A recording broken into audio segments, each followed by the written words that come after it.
안녕하세요. 기억술사 조신영입니다. 이번 강의는 기억의 정석, 기억술 이론편 제7강 기억저장소, 기억의 궁전에 대한 모든 것입니다. 사실 기억술에서 가장 꽃이라고 표현할 수 있는 게 바로 이번에 다루는 기억저장소, 그 중에서도 기억의 궁전이라고 생각합니다. 그만큼 기억의 궁전은 그 자체로도 매우 강력하고 효과적인 기억 방법이 될 수 있습니다. 하지만 이에 대한 정보나 또는 책이라든지 직접 가서 배울 수 있는 학원들이 사실 많이 부실한 게 현실이에요. 그리고 그런 학원에 가서 직접 배운다고 할지라도 이렇게 기억궁전을 제대로 활용하는 분들은 거의 단 한 명도 제가 못 봤습니다. 그래서 오늘 한번 기억의 궁전에 대해서 제대로 파헤쳐 보겠습니다. 컴퓨터에게 하드디스크가 있죠. 컴퓨터에게 있어서 하드디스크란 기억 저장소를 뜻합니다. 하드디스크에 그런 자료와 정보, 데이터들을 저장하죠. 반면에 우리 사람들에게는 기억의 궁전, 이 바로 기억 저장소 역할을 한다고 볼 수 있습니다.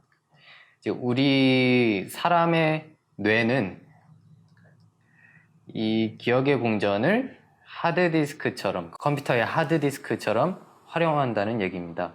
이 기억의 궁전에 대한 원리는 제 책에 자세히 써놨으니까 한번 보시기 바라며 이번 강의에서는 최대한 핵심 위주로 다루도록 하겠습니다. 기억의 궁전이라는 이름이 사실은 하나의 특정한 기억법을 지칭하는 것은 아니었습니다. 자, 원래 이 기억술은 옛날부터 누구나 배울 수 있는 것은 아니었습니다. 기억술의 역사가 보통 기원전 5세기부터라고 할 수 있는데, 그때부터 근대 시대까지는 이 기억술을 배울 수 있는 계급과 계층이 정해져 있었어요. 주로 왕족이나 귀족 또는 지식인 계층 또는 정치인, 그런 학자들, 고위층의 그런 사람들만이 어렸을 때부터 학교에서 우리가 지금 영어나 수학, 국어를 배우는 것처럼 거의 필수 교과목처럼 배우던 그런 시기가 있었습니다. 따라서 자, 그들에게 집이 어디일까요? 그들에게는 집이 바로 궁전이었겠죠. 그렇기 때문에 이러한 기억의 궁전이라는 이름이 사실 붙은 것이고, 이거의 정확한 뜻은 사실 특정한 기억법을 뜻하는 게 아니라 말 그대로 이 기억 저장소 중에서 장소를 활용하는 방법 또는 그 장소 자체를 뜻하는 용어가 바로 기억의 궁전이라는 것입니다. 특히나 이 장소를 정하고 활용하게 될 때는 자신한테 가장 익숙한 곳을 정하는데, 옛날에 그런 고위 계층들에게 집이 바로 궁전이었던 것이죠. 그렇기 때문에 이런 이름이 붙었다고 생각하시면 되겠습니다. 자, 그러면 기억 저장소, 이 기억의 궁전이 요건은 또 무엇이 있고 또 종류는 무엇이 있으며 그리고 만드는 방법은 무엇인지 한번 자세히 알아보겠습니다. 우선 기억 저장소의 요건입니다. 첫 번째로 눈으로 볼 수 있는 곳이어야 합니다. 기억 저장소에 저장되는 것은 우리가 흔히 말하는 이미지입니다. 심상 정보라고도 하죠. 따라서 이를 담는 그릇인 기억 저장소 또한 이러한 시각 정보를 기본적으로 포함하고 있어야만 합니다. 그렇기 때문에 첫 번째 요건이 바로 눈으로 볼 수 있는 그런 시각 정보여야 한다는 거죠. 그리고 두 번째 요건으로는 포인트 간의 구분이 확실해야 합니다. 포인트라는 것은 실제로 기억 저장소 안에서 이런 이미지, 심상 정보들이 저장되는 그런 특정 포인트들을 말하는데요. 이 포인트들이 확실하게 구분이 되어야만 거기에 저장되어 있는 것들끼리 서로 헷갈리지 않게 됩니다. 예를 들어서 집에서 첫 번째 포인트가 신발장이라고 해봅시다. 그러면 그 신발장 안에는 신발들이 여러 켤레가 많이 이렇게 들어가 있겠죠. 그러면 그 여러 켤레의 신발 하나하나를 다 포인트로 지정해 버리면 결국 그 신발 자체는 어떻게 보면은 기능도 똑같고 어떤 특징을 구분하기도 쉽지 않기 때문에 그 신발 하나하나를 구분짓기가 매우 쉽지 않습니다. 따라서 이 경우에는 신발장이라는 그 가구 하나 자체를 하나의 포인트로 지정하는 게 올바른 방법이라고 할 수 있겠죠. 자, 그리고 세 번째 기억장소 요건은 바로 포인트 간의 순서와 위치감이 확실해야 합니다. 자, 포인트 간의 이 순서 그리고 위치감이 만약 불확실하다면 나중에 거기에 저장되어 있는 이미지들을 떠올릴 때 당연히 헷갈리게 되겠죠. 그렇기 때문에 그 포인트 간의 순서와 위치감이 있어야만 그 안에 저장되어 있는 것들을 순서대로 정확히 떠올릴 수 있습니다. 만약에 내 방이 너무 어지럽혀져 있고 정리정돈이 안 되어 있는 상태라면 우선 먼저 내 방을 깨끗이 청소하고 정리정돈을 다 한 상태에서 이렇게 기억저장소를 만드는 작업을 실행해야만 아까 봤듯이 그 두 번째 요건, 포인트 간의 구분도 확실하게 될 것이며 그리고 세 번째인 포인트 간 순서와 위치감도 확실하겠죠. 이 위에 세 가지 요건만 충족한다면 그 무엇이든지 기억저장소가 될 수 있습니다. 굳이 장소뿐 아니라 그림이나 사진, 사람의 신체라든지 그런 것 또한 기억저장소로 다 삼을 수 있겠죠. 왜냐? 사람의 신체도 머리, 눈, 코, 이, 어깨 다 이렇게 순서와 위치 구분이 되고 또 기능적, 특징적으로도 다 구분이 되죠. 게다가 또 눈으로 볼 수 있는 것이고요. 이제 다음 장을 넘겨보시면 제가 그 특성과 용도에 따라서 기억저장소를 세 가지 정도로 분류를 해 놓았을 겁니다. 우선 가장 기억술사들에게서 많이 사용되어지고 가장 널리 알려지고 또 효과도 굉장히 좋은 장소 기반 저장소가 있습니다. 이것이 바로 기억의 궁전이라고 할 수 있는 것이죠. 그림이나 사진 같은 거를 활용하는 것을 사실상은 기억의 궁전이라고 부르는 것은 적합하지 않다고 봅니다.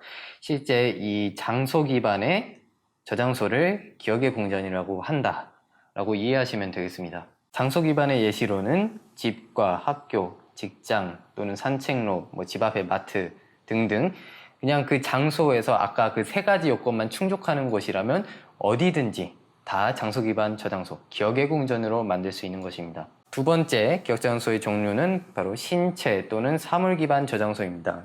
아까 말씀드렸듯이 당연히 신체 또한 그 포인트 간의 구분과 위치감 순서가 다 있기 때문에 저장소가 될 수 있는 것이고 그리고 하나의 사물 안에서도 그 특징과 순서, 위치감이 구분되는 포인트들이 있다면 그 하나의 사물 안에서 여러 개의 포인트가 나올 수 있겠죠. 예를 들면 의자가 하나 있다고 생각해 보세요. 이렇게 그림은 제가 잘 못 그리지만 이런 의자가 있습니다.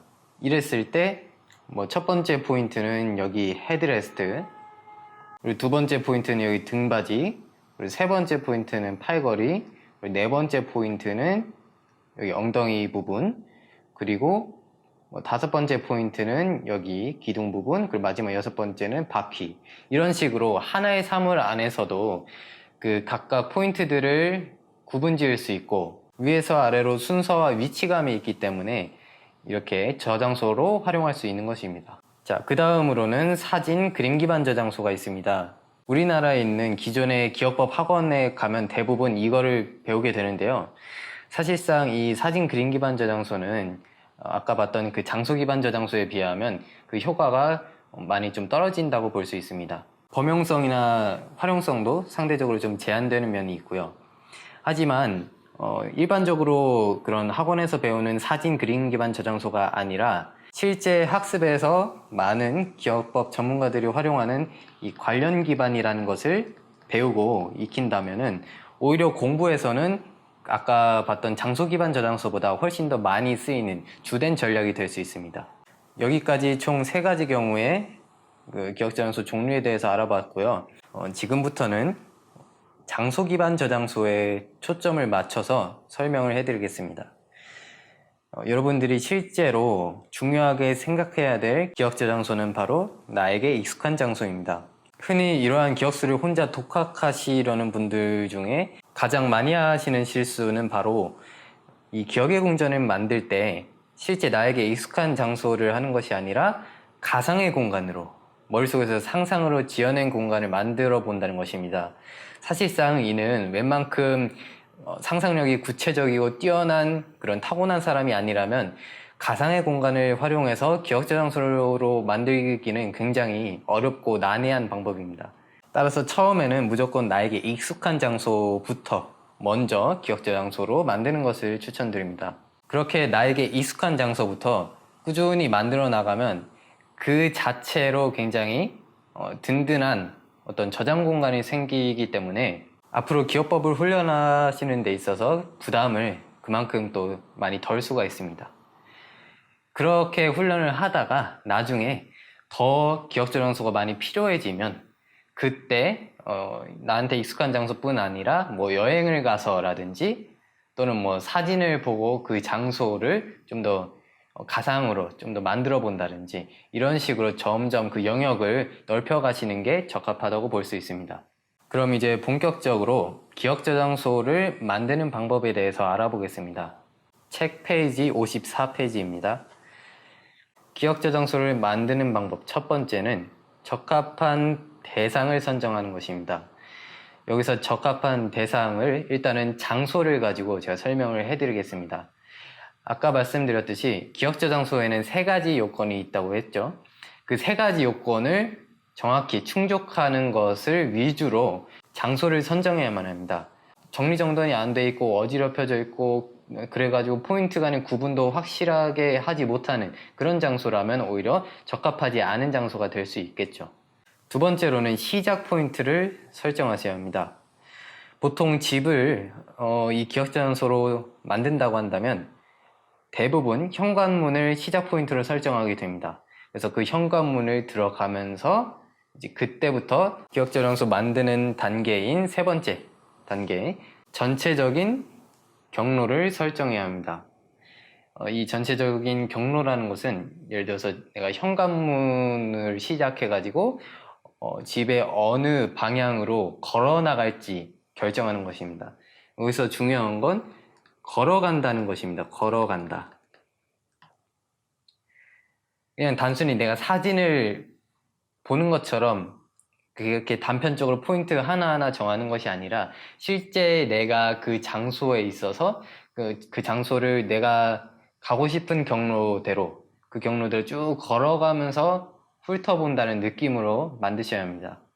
그렇게 해야 상상도 더 구체적으로 할 수 있고 포인트 간의 순서를 확실하게 구분 지을 수 있습니다. 전체적인 경로를 설정했다면 그 다음으로는 포인트를 설정해야 합니다. 처음에 말씀드렸듯이 포인트는 실제로 그 저장소에서 내가 기억하고 싶은 것들이 저장되는 곳이라고 했습니다.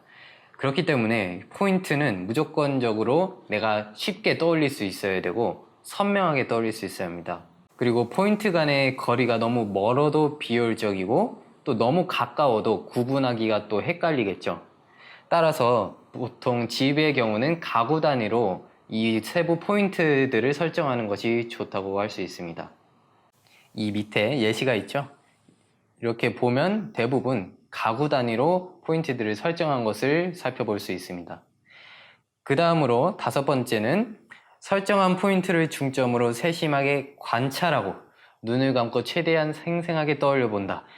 이거 어디서 많이 본 것 같지 않나요? 네. 이미 우리가 이전 강의에서 관찰 연습할 때 했던 것입니다. 그때도 말씀드렸지만 이 관찰하고 눈을 감고 떠올려 보는 것이 이 기억저장소를 만드는 방법의 핵심입니다. 내가 만든 이 기억저장소를 언제 어디서든 어떤 상황이든지 바로바로 써먹기 위해서는 눈을 감고도 실제 내가 그 장소에 있는 것처럼 떠올릴 수 있어야 합니다. 그러기 위해서 이 관찰하고 머릿속으로 상상해보는 이 과정이 굉장히 중요합니다. 그 다음 마지막 여섯 번째, 관찰하고 상상하는 것을 익숙해질 때까지 반복한다. 이렇게 포인트들이 내 머릿속에서 짧은 시간 안에 이렇게 생생하게 훑고 지나갈 수 있을 정도로 되어야지만 그때 비로소 온전히 나의 기억저장소가 되었다고 할 수 있습니다. 자, 여기까지가 기억저장소를 만드는 방법입니다. 여러분들이 이 방법을 활용해서 실제 나한테 익숙한 장소들을 나의 기억의 궁전으로 만들어 보시기 바랍니다. 그 다음 페이지를 넘겨보면 여기 밑에 기억 저장소 목록이라고 제가 이렇게 넣어놨습니다. 즉 공책 같은 데에다가 이렇게 기억 저장소 목록을 작성해 보시기 바랍니다. 물론 나중에는 이렇게 작성할 필요도 없어지지만 일단 처음이니까 이렇게 세부 포인트들을 쭉 정리해 놓는다면 헷갈리지 않고 머릿속으로 잘 정리정돈이 되겠죠. 그리고 기억 저장소는 많으면 많을수록 좋습니다. 물론 그 질, 퀄리티도 중요하겠지만요. 컴퓨터의 하드디스크 용량이 많으면 많을수록 좋듯이 기억 저장소도 마찬가지입니다. 뭐 하루에 10포인트 정도씩이라도 괜찮으니까 꾸준히 만들어 가면서 그 양을 늘리다 보면 나중에는 그만큼 든든한 지적 재산이 따로 없습니다. 다음으로 내가 기억하고 싶은 것을 기억 저장소에 저장하는 방법에 대해서 알아보겠습니다. 책 페이지 58페이지입니다.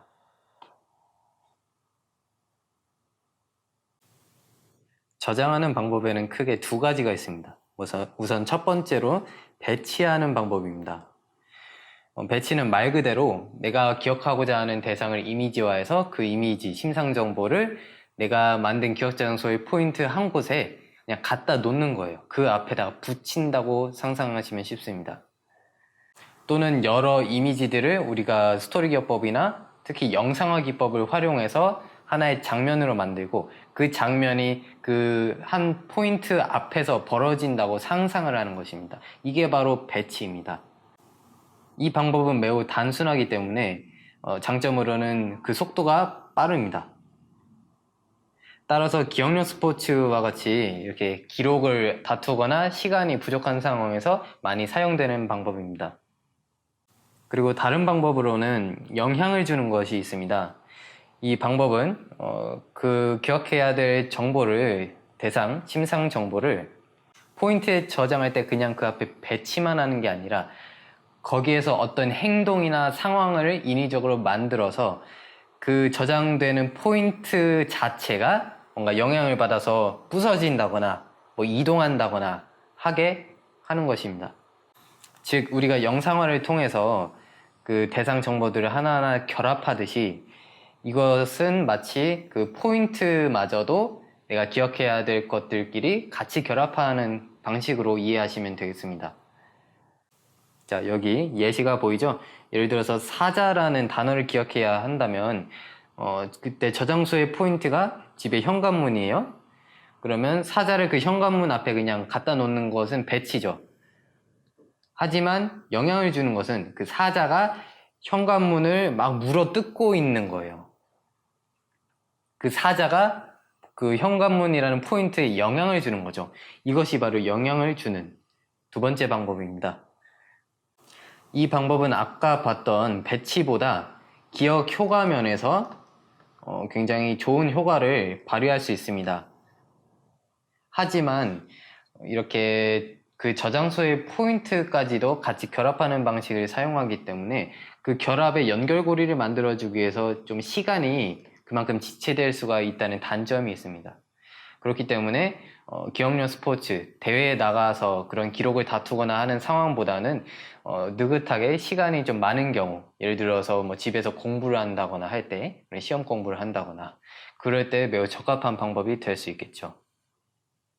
자, 이 밑에 제가 20개의 단어들 예시를 책에다가 실어놨으니까 여러분들이 직접 만든 기억 저장소를 활용해서 이 20개의 단어들을 저장해 보세요. 참고로 저장할 때는 그냥 단순히 하나의 이미지, 하나의 포인트에다가만 저장하는 게 아니라 결합과 같이 응용할 수 있습니다. 잠시 다음 페이지를 살펴보면 하나의 포인트에 여러 개의 단어들을 결합해서 저장하는 것입니다. 보통은 두세 개씩 하는데요. 하나의 이미지를 하나의 포인트에만 저장하기보다는 보통 두 개의 이미지를 영상화 기법을 통해서 하나의 장면으로 만들어 하나의 포인트에 저장한다면 포인트를 반이나 아끼는 결과가 나옵니다. 그리고 그 이상 3개, 4개로 갈수록 더 포인트를 아낄 수가 있겠죠. 같은 양을 기억해야 된다고 할지라도. 하지만 한 포인트에 너무 많은 이미지를 결합하게 되면 여기 보이죠? 그 안에 순서가 헷갈릴 위험도 있고 또 결합하는 데 시간이 많이 지체될 수 있습니다. 따라서 우선은 2개 내지 3개씩만 결합하는 것을 추천드리고요. 나중에 좀 실력이 오를 때는 4개씩까지 결합하는 것을 추천드립니다. 제가 현재 이 4개씩 결합하는 방식을 사용하고 있고, 그리고 이것을 하나의 시스템으로 정형화시킨 S4C 시스템을 직접 만들어서 사용하고 있는데 이게 굉장히 좋습니다. 이 부분에 대해서는 나중에 심화 강의를 찍거나 한다면 자세히 설명해 드리겠습니다. 자, 이로써 기억 저장소에 대해서 모두 다 알아보았고요. 이 외에도 제가 유튜브에 기억의 공전에 대한 영상들을 많이 올려놓았으니까 그것들을 또 참고해서 좀 더 깊게 공부해 보시기 바랍니다. 그럼 다음 강의인 제 8강에서 찾아뵙도록 하고, 벌써 이 다음 강의가 마지막 강의네요. 그러면 오늘은 여기까지 하겠습니다. 감사합니다.